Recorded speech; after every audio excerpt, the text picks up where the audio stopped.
vamos iniciando. Hasta lo que hemos visto en la anterior clase es lo que es el... Se escucha bien, ¿no? Por favor, confirmar.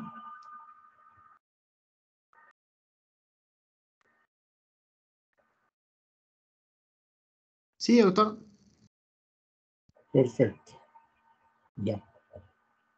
Entonces, lo que llevamos hasta la anterior clase, que era la patología ano rectal, hasta ahí es el parcial que viene. Esto ya es del cuarto parcial. Y vamos a tratar de que entre al último, ¿verdad? Entonces, pues sería con hígado, vesícula biliar y páncreas y vasos. Muy bien. Voy a compartir la pantalla.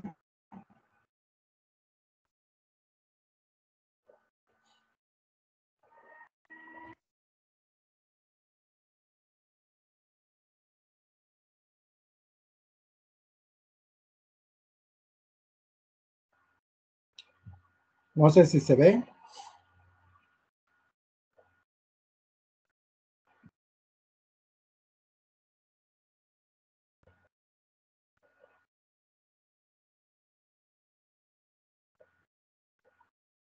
¿Se ve lo que estoy compartiendo? Se ve, doctor. Perfecto. Sí, se ve, doctor. Ok. Bueno, ustedes saben, a manera de recordatorio, que el hígado es el órgano más grande en la cavidad abdominal, el más pesado y el que más funciones tiene. Muchos le han considerado el laboratorio del cuerpo, ¿verdad? Este es el hígado. Para recordar, tiene una forma cónica con una base que da hacia la cavidad y un vértice que da hacia... ¿Perdón? Y un vértice hacia la parte, a la parrilla costal. También se puede describir una cara superior, una cara inferior, una cara anterior y una cara posterior.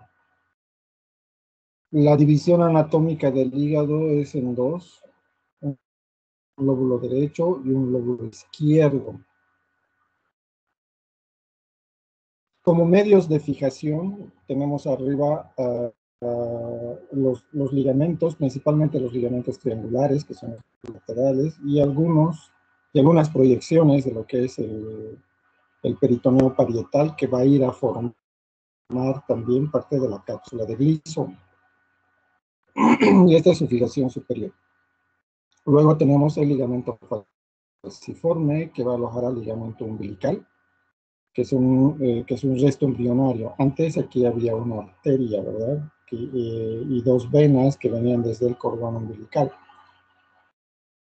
Hay hipoplasia de esto y quedan solamente estas dos estructuras o estos dos elementos que se pueden observar ya dentro de la cavidad abdominal. Y pues se fijan muy firmemente a lo que es la cicatriz umbilical y muy laxamente a la pared abdominal. Luego tenemos el ligamento falciforme, va a ir hasta la parte posterior, formando la parte principal de la fijación del hígado. Si yo quiero separar el hígado o bascularlo o luxarlo para ver esta parte posterior, tendría que cortar este ligamento, el falciforme, y una vez liberado esto, puedo luxar el hígado. Si el hígado es pequeño y bascula muy poco, recién tendría que ir a los triangulares y recién voy a liberar totalmente el hígado. Se dice que otro medio de fijación es el ligamento menor u aumento menor, que está hacia la cara inferior y presta alojamiento a tres estructuras, como vamos a ver más adelante.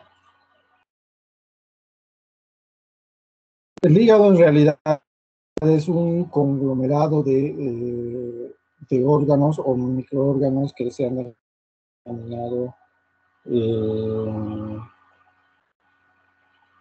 complejo portal, ¿verdad?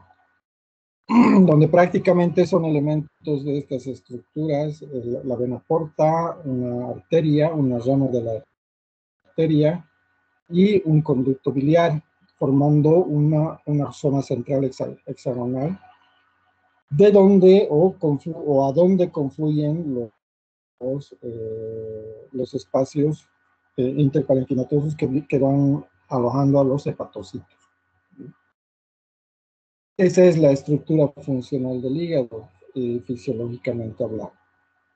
Y para hacerlo más didáctico, entonces, Cuno ha segmentado el hígado para más o menos ubicarnos a qué corresponde cada uno de estos elementos grandes. Lo ha dividido en 8 segmentos. Está en relación principalmente a lo que va a la vía biliar, la vena porta y la arteria. Cada uno de estos quiere decir que tiene su vena, su arteria y su conducto biliar. Si bien no están bien diferenciados anatómicamente, sí podemos mapear esta estructura en base a la segmentación de Cuno. ¿Qué dice la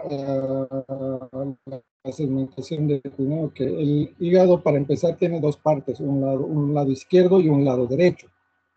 El lado izquierdo, a su vez, tiene una parte superior y una parte inferior. Y el lado derecho tiene una parte central que es más inferior que anterior, y 4 partes, 2 anteriores y 2 posteriores.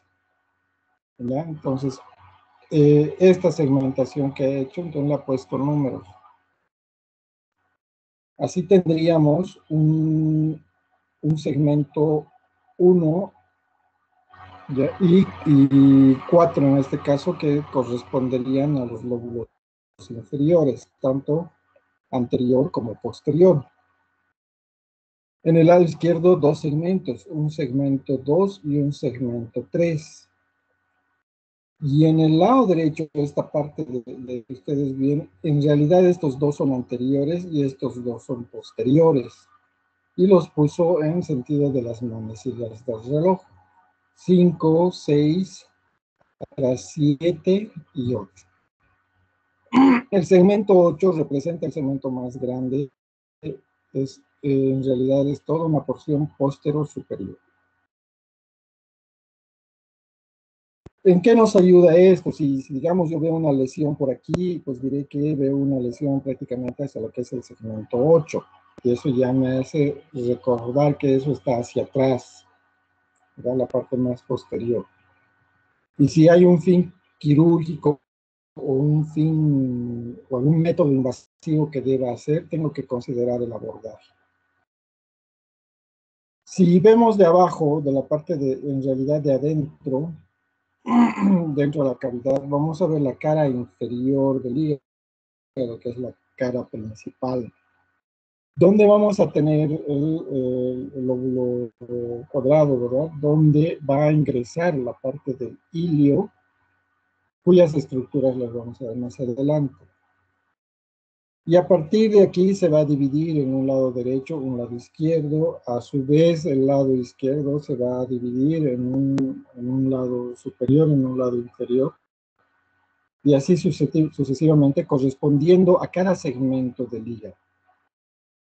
Ese es el ilio vascular biliar del hígado. También hacia adelante tenemos la vesícula biliar, que es un órgano accesorio principalmente a la vía biliar. Y hacia atrás, en la parte más posterior e inferior, tenemos la vena cava, que va a recibir a las afluentes hepáticas. La irrigación del hígado está dada principalmente por la arteria hepática, la cual a su vez es rama del tronco celíaco, el cual a su vez es ramo directo de la aorta abdominal. Ese es el principal vaso arterial que va a ir hacia el hígado. La arteria hepática o la parte más proximal de la misma va a dar otros ramos, como ser los pilóricos, la gastroduodenal, etc. Hacia allá, ingresando hacia lo que es el hígado, va a dar un ramo, que es un ramo para la vesícula biliar, que es la arteria cística, y la hepática se va a empezar después a dividir en un lado derecho, en un lado izquierdo, siguiendo la segmentación hepática. El otro gran vaso es la vena porta. Ustedes saben, la vena porta viene de recolectar la sangre de todo lo que es intestino delgado, intestino grueso y vaso, a través de las arterias mesentéricas y esplénicas. Entonces, la vena porta confluye, es la confluencia de estos tres grandes vasos y va a ir pues de la misma manera que la arteria hacia el hígado, no sin antes recibir afluentes de todos los órganos relacionados a esta. Cuando la vena porta ingresa hacia lo que es el hilo hepático, entonces se divide rápidamente en un lado derecho, en un lado izquierdo, el izquierdo a su vez en un lado superior e inferior, el lado derecho a su vez en un lado anterior, en un ramo posterior, el anterior va a ser, etcétera, etcétera, ¿verdad? Siguiendo la segmentación hepática.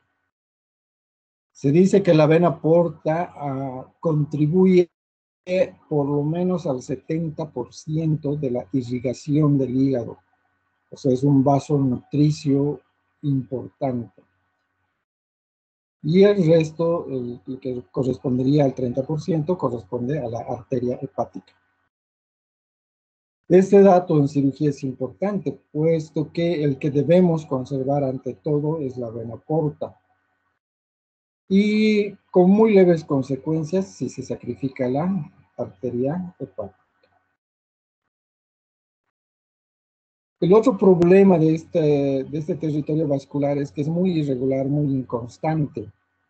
La arteria hepática puede nacer directamente de un ramo, ya sea de la gástrica derecha o de la coronaria estomáquica, o va a ser parte verdadera de lo que es el tronco celíaco.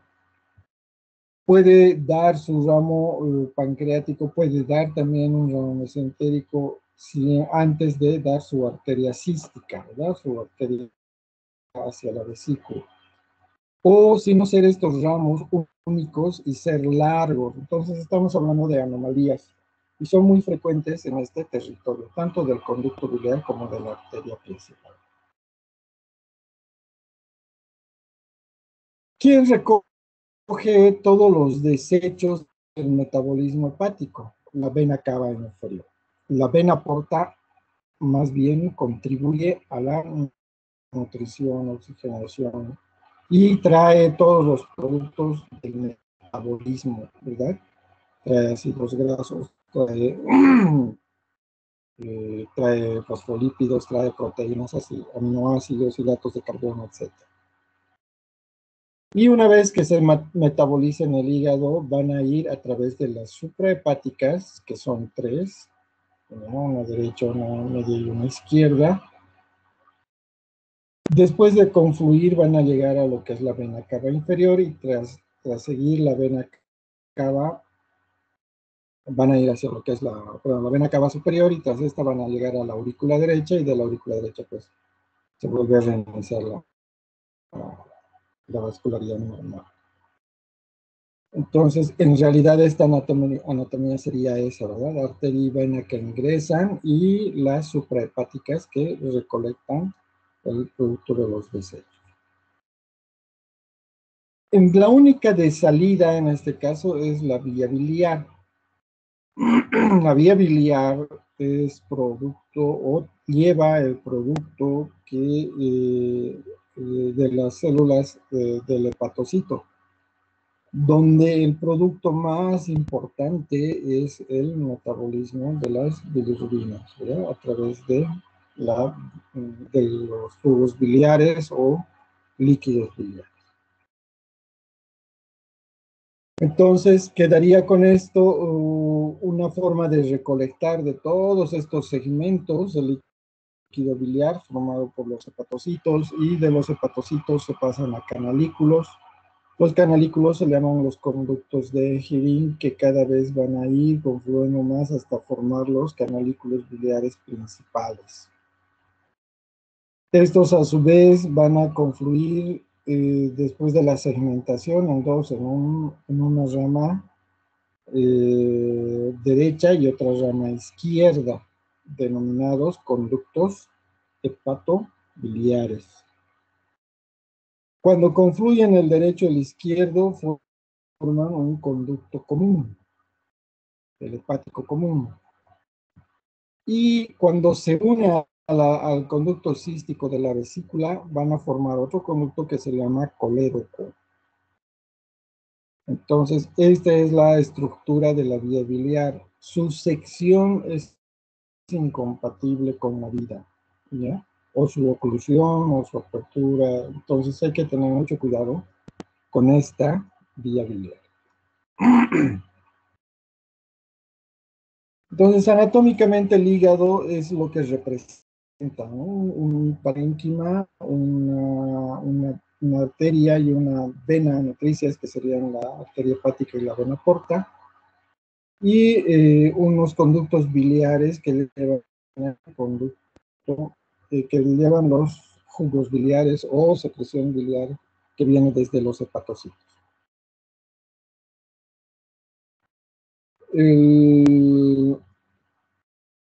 Esta parte del hígado está íntimamente relacionado al aparato digestivo, es parte del aparato digestivo. Es una glándula accesoria del aparato digestivo.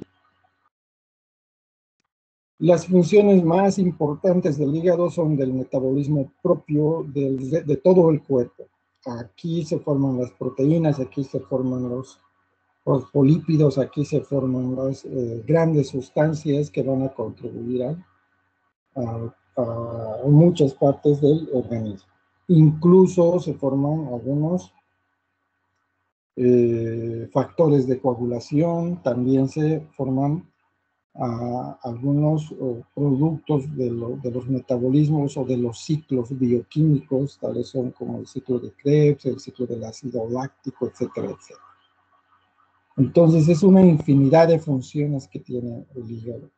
Estructuralmente e histológicamente, entonces podemos ver que está formado por racimos lobulares y parénquima intralobular, y cada uno tiene pues su componente básico, que sería una arteria, una vena y un canalículo biliar.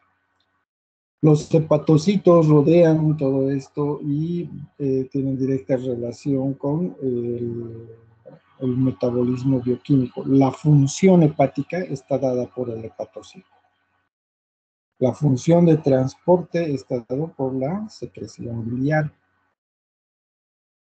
Más adelante lo veremos con detalles. Entonces, resumimos en que el hígado, desde el punto de vista quirúrgico, es importante su fisiología de la secreción biliar. Los demás son de interés clínico, endocrino, etcétera, etcétera. En cambio, desde el punto de vista quirúrgico, este es el árbol más importante, llamado árbol biliar.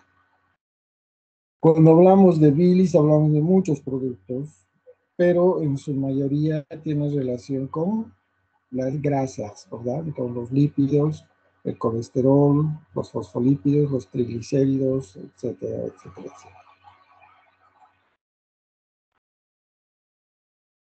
Entonces, el parénquima hepático tiene una unidad funcional de la que hemos hablado, donde prácticamente es central, y esta parte central es la que va a recolectar todo el producto elaborado por los hepatocitos. ¿Qué hace el hepatocito? En realidad recibe a través de la vena porta todo el metabolismo. Si nosotros tomamos en cuenta exclusivamente el líquido biliar, estamos hablando del metabolismo de la bilirrubina. ¿De dónde viene el metabolismo de la bilirrubina? Del vaso. el vaso mediante la lisis de los eritrocitos y mediante algunos otros procesos bioquímicos va a agarrar de los componentes enzimáticos esta parte que se llama bilirrubina. Para hablar de bilirrubina tenemos que remontarnos a sus partes biológicas, bioquímicas, ¿verdad? Como la protoporfirina 1, la protoporfirina 9, la hemosiderina, el grupo heme, que capta 4 moléculas de hierro, el hierro a su vez fijadores de oxígeno, etcétera, etcétera, etcétera. Entonces, este producto del eritrocito mediante la hemoglobina va a dar un producto en el hepatocito que es la secreción biliar. Entonces, estas unidades funcionales en los conductos biliares ya tienen un rol importante a través de los hepatocitos, ¿no? Entonces, el hepatocito es el que va a jugar con este producto de la bilirrubina en 5 puntos, ¿no? Para hacerlo más didáctico. Todo lo que viene del vaso va a llegar y este camino es el primer punto hasta la entrada al hígado. Una vez que llega al hígado, necesita entrar al hepatocito y aquí es el segundo punto. Este ingreso del hepatocito está determinado por una enzima, la biocoroniltransferasa. También está determinado en sus productos secretores. También va a estar determinado por los otros productos que componen el líquido biliar. Entonces el hepatocito, esta es la puerta 2 del metabolismo de las bilirrubinas. Una vez que ingresa, nuevamente se funciona con todas las enzimas para formar lo que nosotros llamamos secreción biliar. Entonces hasta aquí va a ir formando y el hepatocito es el que forma la bilis. Una vez que forma la bilis, la tiene que vaciar a los canalículos, a los conductos, ¿no? Y estos conductos de Heering, que se llaman así, van a recolectar todo este producto de biliar de los hepatocitos, que ya vendría a representar el cuarto, ¿no? Y finalmente, estos conductos van a ir a través de los espacios de Dice, van a confluir cada vez más para formar los canalículos biliares, que sería el paso 5 de toda esta formación. Entonces, para fines didácticos y para que ustedes recuerden, el metabolismo de las bilirrubinas como componente principal de la secreción biliar tiene tres aspectos, ¿verdad? Uno prehepatocítico, que sería antes del hepatocito y justo a la entrada del hepatocito. El otro componente, el segundo, sería intrahepatocítico, su conjugación, ¿no? Aquí se va a conjugar y aquí vamos a tener dos bilirrubinas, la que se conjuga y la que no se conjuga, que nosotros llamamos bilirrubina directa y bilirrubina indirecta. Este producto va a venir con otros 2 pasos que serían la secreción y la conducción o la forma de vaciar la bilis. Y esta es ya post-hepatocítica, ¿no? Entonces una intra y una post. ¿Por qué es importante esto? Porque en base a esto vamos a hacer nosotros el planteamiento quirúrgico o la parte que nos interesa. Además del líquido biliar, tenemos otros componentes, el sodio, el potasio, lo que tiene todo líquido homeostásico o plasmático o líquido corporal, que son electrolitos, los mismos, cloruro de sodio o sodio cloruro, y donde hayan estos sodio cloruro va a estar siempre el agua. También hay potasio, también hay bicarbonato, hay calcio y hay magnesio. Esta es los principales componentes de la secreción biliar. El otro gran componente son los aniones orgánicos, que serían los ácidos biliares y las bilirrubinas. ¿no? Y aquí el tercer gran componente son los lípidos, principalmente la lecitina, ¿ya? La lecitina y en segundo lugar el colesterol. Estos tres tienen que tener una concentración más o menos similar, ¿ya? No pueden disminuir ninguno de ellos porque sobreviene la enfermedad. Además vamos a encontrar proteínas, péptidos, aminas, etcétera, etcétera. Entonces, esta es la composición de la secreción biliar. Las sales biliares representan, pues, el mayor porcentaje en cuanto a la composición de la secreción biliar. Esto es desmenuzado, ¿verdad? Las sales biliares están formadas por el queno de oxalato, folato, etcétera, etcétera, etcétera.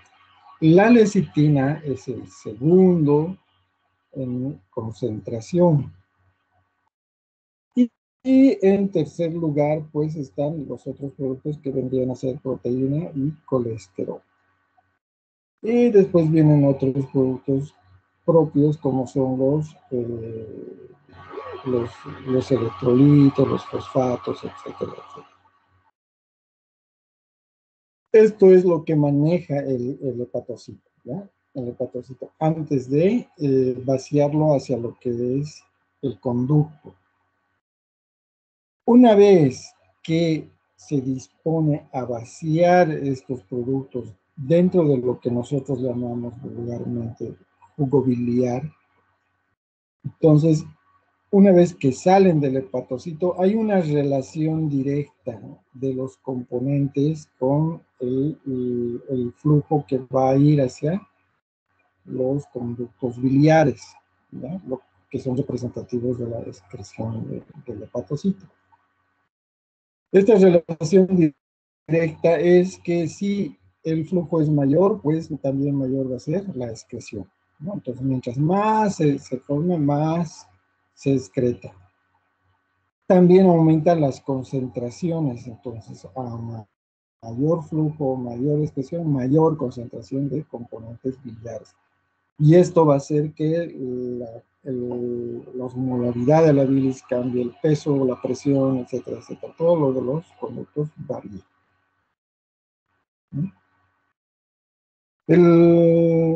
Esto no es muy importante. Farmacológicamente hablando, tal vez sí, porque farmacológicamente antes se bloqueaban estas cadenas o estas fórmulas químicas, ¿verdad? Hay medicamentos que bloquean estos efectos de estas conjugaciones bioquímicas. El objetivo era evitar la formación de piedras o acelerar la lisis de las piedritas. Pero como vamos a ver más adelante, esto ha sido peor. Entonces ya no se usa, no conozco a alguien que use farmacológicamente interfiriendo estos principios activos. Pero ya hay, no significa que no haya, sí hay. Por mucho tiempo se ha usado eso, ahora ya no se usa más. ¿Qué hace el hígado desde el punto de vista de las grasas? Y principalmente cómo maneja el colesterol. El colesterol viene de la dieta, no se forma en el cuerpo no lo forma. Entonces, el colesterol viene de la dieta. La única fuente de ingreso del colesterol es la dieta. Para cuando llega al hígado, ¿qué hace el colesterol? Es una parte muy, muy importante de este ciclo, ¿no? De la formación de los jugos biliares. A partir del colesterol se van a formar todas las hormonas esteroideas, ¿no? Entonces, con los procesos enzimáticos, bioquímicos, lisosómicos, etcétera, etcétera, el colesterol se va descomponiendo y lo que quedan son las moléculas de esteroles que van a formar ya la testosterona, los estrógenos, los corticosteroides, etcétera, etcétera. Entonces, esa es la parte importante del colesterol. Como les decía, pues el colesterol viene de la dieta. Si no hay esto, entonces sí va a haber una alteración en este flujo. ¿Ya? Sí, sí repercute. Por otro lado, también está presente en el metabolismo de las grasas. Cuando hablamos de grasas, hablamos no solamente ya del colesterol, también tenemos que hablar de los lípidos, de los fosfolípidos y los triglicéridos. Los lípidos tal vez son la parte o el blanco más importante a manejar porque estos son transportadores y se descomponen en sus moléculas transportadoras, el LDL, VHDL, etcétera, etcétera, que son los lípidos de alta densidad, muy baja densidad, mediana densidad y los de baja densidad y los de alta densidad. Tantos que se les ha llamado colesterol densidad. ¿Por qué? Porque ellos agarran la grasa de afuera y la traen hacia el hígado para el metabolismo. En cambio, los otros que le han llamado el colesterol malo, como ser el de muy baja densidad, el de baja densidad, estos agarran la grasa que se forma y más bien la llevan y la depositan en los otros tejidos, al revés, ¿verdad? Entonces no se metaboliza, las almacenan.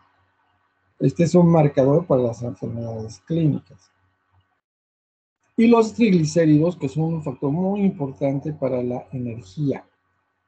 Pero como energía, si los triglicéridos no se metabolizan, se almacenan.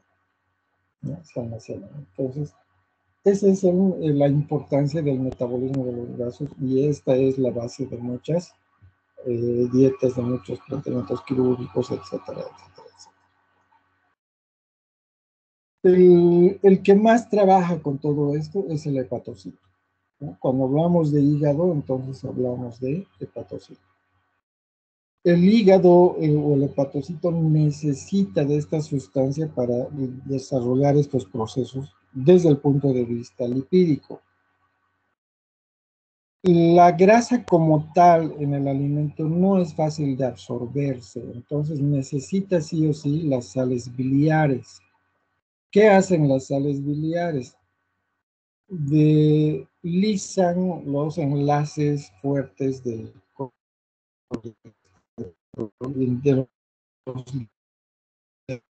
las grasas cuando se ponía líquido biliar al aceite y lo que pasa es que se vuelven en pequeños globulitos, hace exactamente lo mismo en el cuerpo.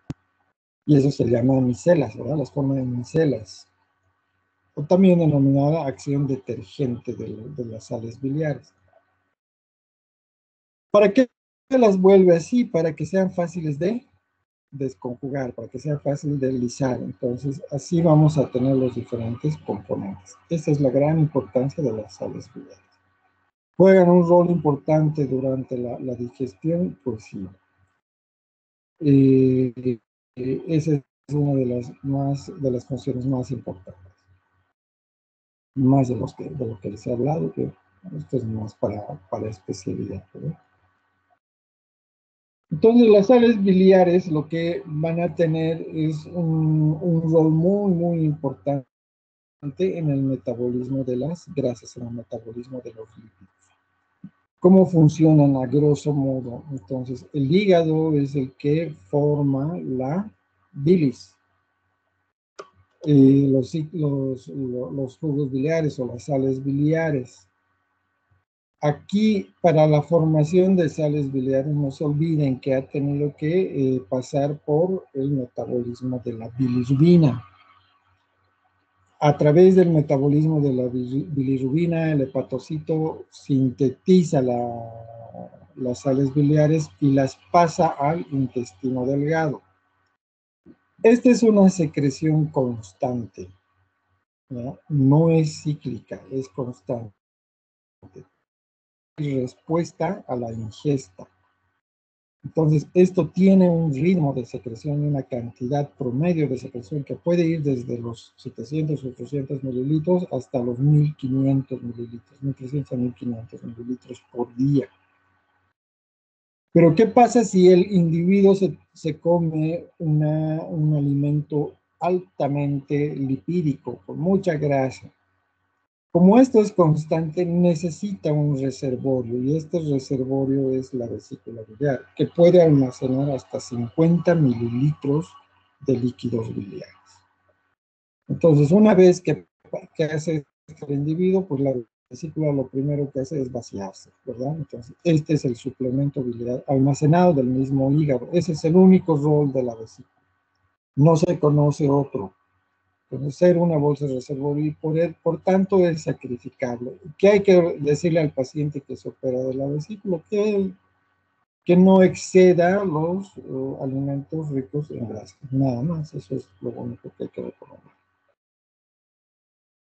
Una vez que las sales biliares hacen su acción detergente con los alimentos, las bilirrubinas, que son parte de la secreción biliar, van a ir hacia la circulación enterohepática.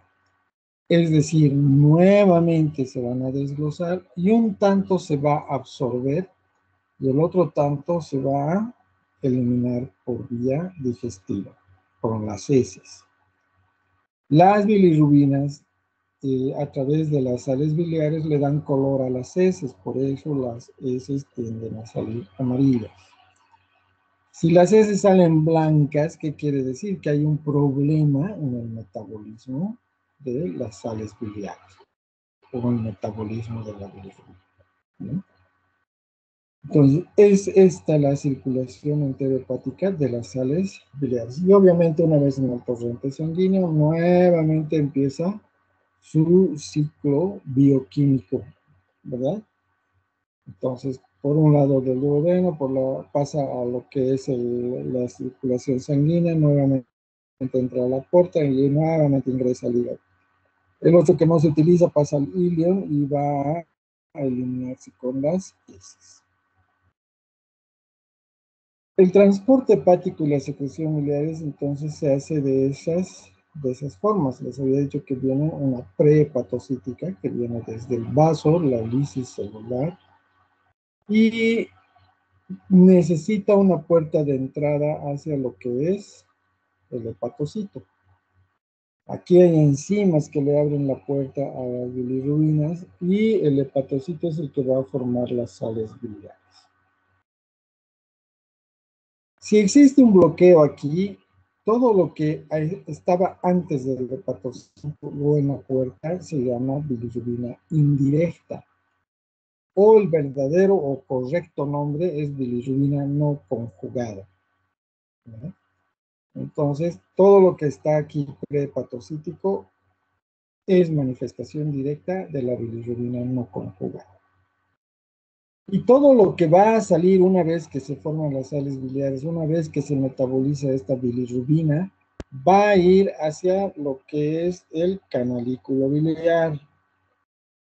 Estas otras dos puertas de salida, tanto en la pared del hepatocito como en el canalículo, aquí la bilirrubina ya está conjugada, ¿no? Entonces, también se le llama bilirrubina directa. Cualquier problema que haya con la bilirrubina conjugada o directa, significa que el problema es post-hepatocito, no es pre, ¿no? Es post-hepatocito. Y el que nos falta es esta tercera parte, donde es mixta, donde tiene más importancia, por ejemplo, la enzima glicoroniltransferasa, tiene más importancia la integridad del hepatocito y tiene más importancia el parénquima hepático, ¿no? Entonces, aquí puede jugar con los dos, pero de predominio no conjugado. Entonces, si hay algún problema, aquí a nivel hepatocítico tendríamos que pensar que, uno, el hepatocito está enfermo, dos, la enzima tiene alguna alteración o defecto, y tres, que el parénquima hepático tiene algún problema. Entonces, de acuerdo a eso, ¿verdad? podremos aproximarnos más o menos cuál es el problema.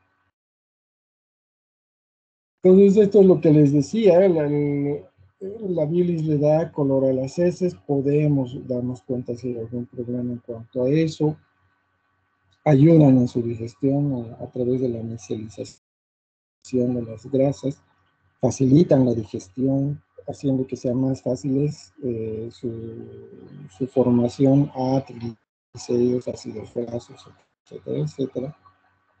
Y obviamente, este es un punto que está en relación al metabolismo de las vitaminas, ¿verdad? Con las liposolubles, no solamente vitaminas, cualquier producto liposoluble se va a favorecer de ingresar a la célula o secretarse de la célula gracias a la secreción de las sales biliares. De todo de este líquido, entonces, quedan tres una vez que se ha conjugado la bilirrubina, una vez que se ha formado las sales biliares, y los hepatocitos la vierten al canalículo, ¿verdad? A través de los espacios de Dice que van por los canalículos de Hering. Entonces, estos que discurre por aquí, esta bilis, tiene estos tres componentes importantes, que son el colesterol, la lecitina y las sales biliares. La secreción biliar tiene estos tres principales, además del sodio, el agua, etcétera, etcétera. Pero estos tres ya varían. No debe haber variación de su composición, ¿no? Almirán es un científico médico que ha desarrollado y él lo expresa esto en forma de triángulo, que dice que el colesterol por un lado, la lecitina por el otro lado y las sales biliares por el otro lado forman un triángulo equilátero, y este triángulo equilátero no debe permitirse variaciones en su composición, es decir, que no debe ser un lado más largo que el otro, ¿verdad? ¿Por qué? Porque sobreviene la enfermedad que nosotros llamamos litiasis, formación de litos. Entonces es una relación directa. Si en la secreción de lípidos va aumentando, por ejemplo, la lecitina, los otros van a disminuir las secreciones biliares, entonces se pierde la figura. Ya no hay más este triángulo. La lecitina va a cristalizarse y puede formar litos, a expensas principalmente de de los fosfolípidos, ¿verdad? La lecitina puede unirse al calcio, puede unirse a los fosfatos, etcétera, etcétera, y formar cálculos de este tipo. Si es por si es el colesterol el que va, entonces se invierte esta curva y el colesterol va a formar piedras de colesterol que son modulados, pequeñitos y amarillos. Y lo mismo va a suceder con las sales biliares, que son como, si alguna vez ustedes han visto en las cirugías de plasma, entonces son de sales biliares. Las que parecen mora, son bien amarillitas y tienen múltiples piedritas, son las de colesterol. Y las de lecitina son las más oscuras. Hay de calcio que son también oscuras y bien duras y firmes, fosfatos, etcétera, etcétera. Esta secreción, entonces, les decía que va junto con lo que es los otros tres, ¿verdad? Las sales biliares, el colesterol y la lecitina. Lo mismo, el colesterol tiene la misma secreción o la misma circulación enterohepática, ¿verdad? No se forma, entra de la dieta. Va al hígado y regresa junto con las sales biliares, otra vez el torrente sanguíneo, un tanto va al hígado, y el otro tanto de colesterol va a ir a la formación de estos esteroides. Entonces, de todo esto, lo que nosotros resumimos es el círculo hepático de la bilirrubina, ¿verdad? Hemos dicho que viene con el vaso a través de la lisis de los eritrocitos que descompone la hemoglobina en hierro, en la globina. Esta porción de M a la protoporfirina 1 hasta la protoporfirina 9 va a formar lo que es la bilirrubina. Esta bilirrubina necesita estar ahí, va a ser transportada hacia el hepatocito. Entonces, hasta aquí les había dicho la pre-hepatocítica y esta entradita al hepatocito son los problemas que vienen con la bilirrubina no conjugada, ¿ya? O bilirrubina indirecta.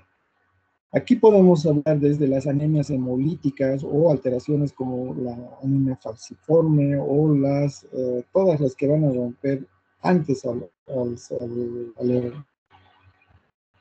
glóbulo rojo. Entonces el paciente se pone amarillo y vamos a ver que tiene que elevarse la bilirrubina indirecta o no conjugada. En la entrada al hepatocito hay enzimas, hay el mismo parénquima, etcétera, etcétera. Puede haber las malformaciones principalmente congénitas, ¿verdad? Como los síndromes, los grandes síndromes histéricos de origen congénito que van a formar o van a producir elevación de las bilirrubinas, no como el síndrome de Gilbert, por ejemplo. Una vez que está en el hepatocito, hay enfermedades, por ejemplo, una hepatitis o que es una enfermedad del hepatocito mismo, que puede ser infecciosa, y vamos a ver después, que va a impedir la conjugación de esta bilirrubina. Entonces, ¿cuál se va a acumular? La bilirrubina no conjugada. Y otras enfermedades como las metabólicas, o algunos fármacos que afectan o enferman el hepatocito e impiden la formación de la bilirrubina. Asimismo, cuando se meten con las enzimas, ¿verdad? Hay defectos de la enzima, la glucuroniltransferasa, falla y ¿cuál se va a elevar? La bilirrubina no conjuga. Entonces, este es un marcador importante. Una vez que se conjuga, tenemos la secreción aquí a nivel del hepatocito, más propiamente en el parénquima y en los conductos biliares. Si nosotros ocluimos el conducto biliar, ¿cuál se va a acumular? La bilirrubina, pero ya conjugada, o bilirrubina directa. El paciente cirrótico, el paciente con una neoplasia, etcétera, etcétera, que involucre o que oprima o que apachurre en términos vulgares al hepatocito, va a producir elevación de la bilirrubina conjugada, que ya está conjugada. El cirrótico, por ejemplo, puede producir las dos, tanto por una hepatitis, la cirrosis del NEC, o por sus consecuencias, que son la cirrosis del parénquima hepático. Entonces, si el paciente está amarillo y es por la cirrosis, habría que ver en qué fase está. En resumen de todo lo que hemos hablado, ¿verdad? En la entrada y a las enzimas, bilirrubina indirecta. A la salida, el parénquima y los conductos, bilirrubina directa o conjugada. Esta hormona es la principal para la secreción de las bilirrubinas.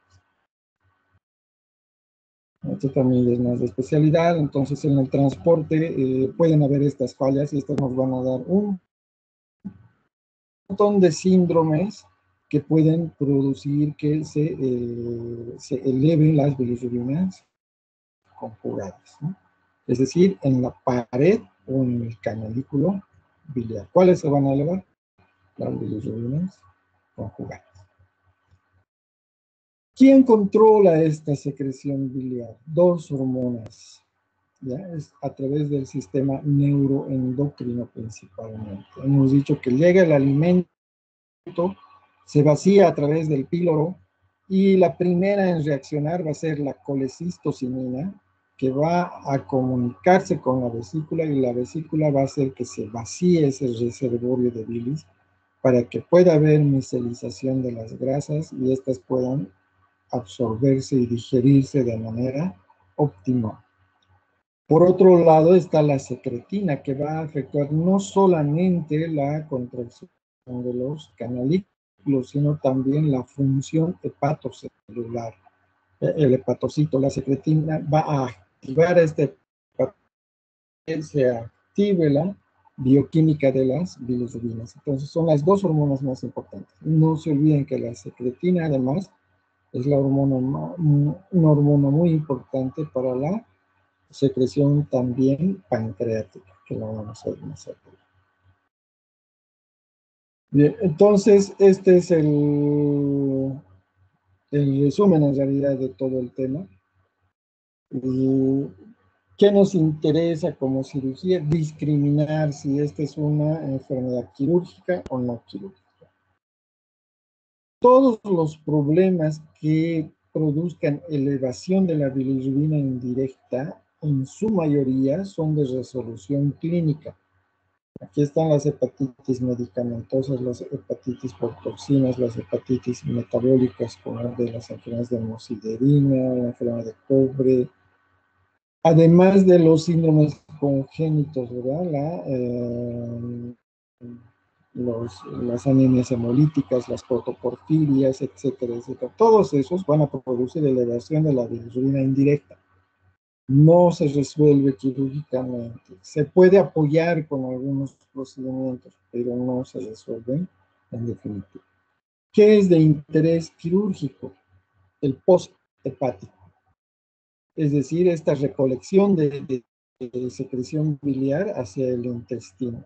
Empieza en el parénquima hepático con estas enfermedades neoplásicas, cirróticas, etcétera, etcétera, pero principalmente con enfermedades de la vía biliar extrahepática, ¿no? Entre esas están las colecistitis, los cálculos, están los coledocolitiasis, colangitis, neoplasias, un montón de problemas que pueden haber, incluso malformaciones congénitas. Entonces, ese es el rol principal de este tipo de metabolismo. ¿Alguna pregunta hasta aquí?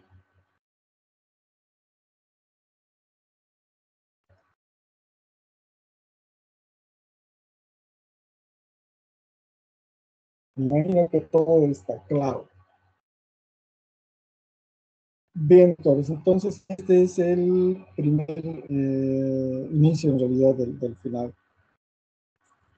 Eh, eh, eh, con esto ya vamos a seguir avanzando y, como les decía, ya un temario para el siguiente parcial. Salvo que se diga lo contrario, incluiríamos esto. Pero si no, vamos a seguirnos con nuestro temario y avanzar. Si no hay alguna pregunta más.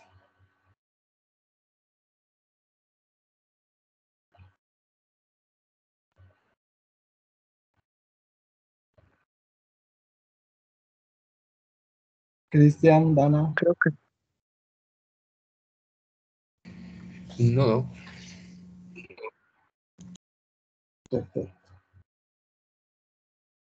Bien, doctores. Entonces, nuevamente disculpas por la demora, sí, salí de mi control. Creo que el tema era corto, felizmente, y creo que lo estamos terminando.